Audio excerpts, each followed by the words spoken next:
পহেলা বৈশাখের আগে বেড়ে যায় ইলিশের চাহিদা, ফলে নিষেধাজ্ঞা অমান্য করেই ভোলায় চলছে ইলিশের অবাধ শিকার। হাঁক ডাক দিয়ে চলছে বেচাকেনাও, দাম হাঁকা হচ্ছে স্বাভাবিকের চেয়ে কয়েক গুণ। অভয়াশ্রম ঘোষণা করে মার্চ এপ্রিল ২ মাস ভোলার মেঘনা ও তেঁতুলিয়া নদীর ১৯০ কিলোমিটার এলাকায় ইলিশ ধরার নিষেধাজ্ঞা দেয় মৎস্য বিভাগ। কিন্তু তারপরেও চলছে অবাধ শিকার। পহেলা বৈশাখ ঘিরে আকাশছোঁয়া দামে ঘাটগুলোতে চলছে প্রকাশ্যে বেচাকেনা।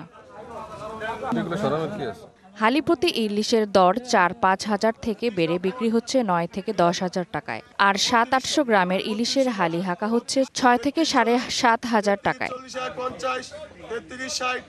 পেটের দায়ে বাধ্য হয়েই নদীতে ইলিশ শিকার ও বিক্রির কথা বলছেন জেলে ও আড়তদাররা। কালার এক্সপার্ট, জর্জ স্যাপ এবং মাইল্ড অন হ্যান্ডস টেকনোলজি সমৃদ্ধ অরিক্স ক্রিস্টাল ওয়াশ আপনার নন। পয়লা বৈশাখ আসতেছে, একটু দাম ভালো, তাই আমরা নদীতে মাছ ধরতে যাইতেছি। ইলিশ মাছ যাই আমরা ২-৪টা পাই, নদীতে ইলিশ আইলে বেশি দাম কত ভালো, এই কারণে ধরতে যাই। গুড়া মাছটা পাই না অতটা, এই ইলিশ মাছে পোষে, এই জন্য যাই। পয়লা বৈশাখ তো সামনে, এই জন্য মাছের দাম বেশি। ইলিশের খুব আকাল, এই জন্য দামটা একটু বেশি। মাছ কম, আরেকদিকে পয়লা বৈশাখ, এই দুটা বিষয়, এই জন্যই ইলিশের দামটা একটু বেশি। যদিও নিষেধাজ্ঞা অমান্য করে মাছ ধরার চেষ্টা করলে কঠোর ব্যবস্থা নেওয়ার কথা বলছে মৎস্য কর্মকর্তা। ইলিশ আহরণ, মজুত, পরিবহন এই সময়টা যাতে কেউ না করে, এটার জন্য আমরা একটু কঠোরভাবে আমরা অবস্থান নেব এবং পাশাপাশি আমরা মানুষকে অনুৎসাহিত করব।